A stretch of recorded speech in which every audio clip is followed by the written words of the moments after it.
एक समय शिवजी महाराज पार्वती के साथ हरिद्वार में घूम रहे थे। पार्वती जी ने देखा कि सहस्त्र मनुष्य गंगा में नहा नहा कर हर हर कहते जा रहे हैं, परंतु प्रायः सभी दुखी और पाप परायण हैं। पार्वती जी ने बड़े आश्चर्य से शिवजी से पूछा कि हे देव, गंगा में इतनी बार स्नान करने पर भी इनके पाप और दुखों का नाश क्यों नहीं हुआ? क्या गंगा में सामर्थ्य नहीं रही? शिवजी ने कहा, प्रिय, गंगा में तो वही सामर्थ्य है, परंतु इन लोगों ने पाप नाशिनी गंगा में स्नान नहीं किया है, तब इन्हें लाभ कैसे हो? पार्वती ने आश्चर्य से कहा कि स्नान कैसे नहीं किया? सभी तो नहा नहा कर आ रहे हैं, अभी तक इनके शरीर भी नहीं सूखे हैं। शिवजी ने कहा, ये केवल जल में डुबकी लगाकर आ रहे हैं, तुम्हें कल इसका रहस्य समझाऊंगा। दूसरे दिन बड़े जोर की बरसात होने लगी, गलियां कीचड़ से भर गई। एक चौड़े रास्ते में गहरा गड्ढा था, चारों ओर लपटीला कीचड़ भर रहा था। शिवजी ने लीला से ही व्रत रूप धारण कर लिया और दीन विवश की तरह गड्ढे में जाकर ऐसे पड़ गए जैसे कोई मनुष्य चलता चलता गड्ढे में गिर पड़ा हो और निकलने की चेष्टा करने पर भी न निकल पा रहा हो।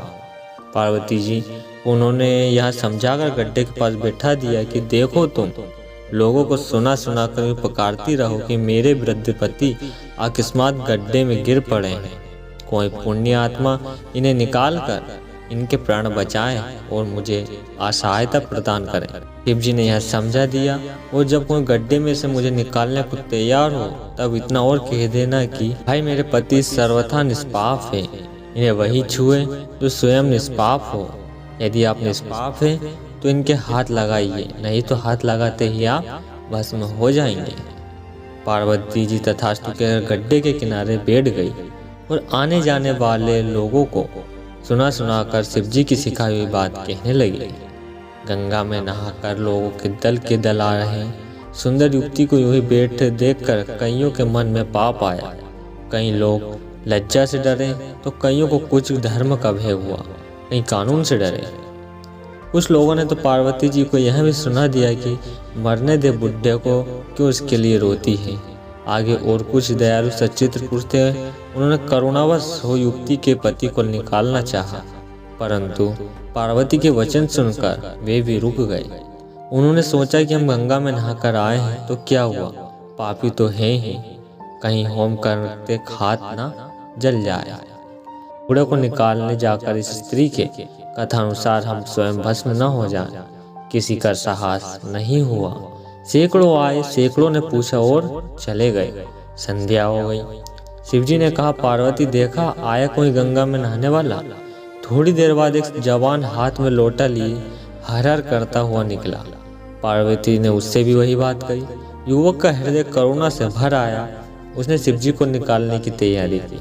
पार्वती ने रोककर कहा कि भाई, यदि तुम सर्वदा निष्पाप नहीं होगे तो मेरे पति को छूते ही जल जाओगे। उसने उसी समय बिना किसी संकोच के दृढ़ निश्चय के साथ पार्वती से कहा कि माता, मेरे निष्पाप होने में तुझे संदेह क्यों होता है? देखती नहीं, मैं भी गंगा नहाकर आया हूँ। भला गंगा में गोता लगाने के बाद भी कभी पाप रहते हैं? तेरे पति को निकालता हूँ। युवक ने लपक कर बूढ़े के ऊपर बैठा लिया। श्री पार्वती ने उसे अधिकारी समझकर अपना असली स्वरूप प्रकट कर उसे दर्शन देकर कृतार्थ किया। शिवजी ने पार्वती से कहा कि इतने लोगों में से इस एक ने ही गंगा स्नान किया है। इसी दृष्टांत के अनुसार जो लोग बिना श्रद्धा और विश्वास के केवल दम्भ के लिए गंगा स्नान करते हैं, उन्हें वास्तविक फल नहीं मिलता, परंतु इसका यह मतलब नहीं कि गंगा स्नान व्यर्थ है। विश्वास के साथ किए गए गंगा स्नान का मिलना वास्तविक है। जय श्री कृष्ण।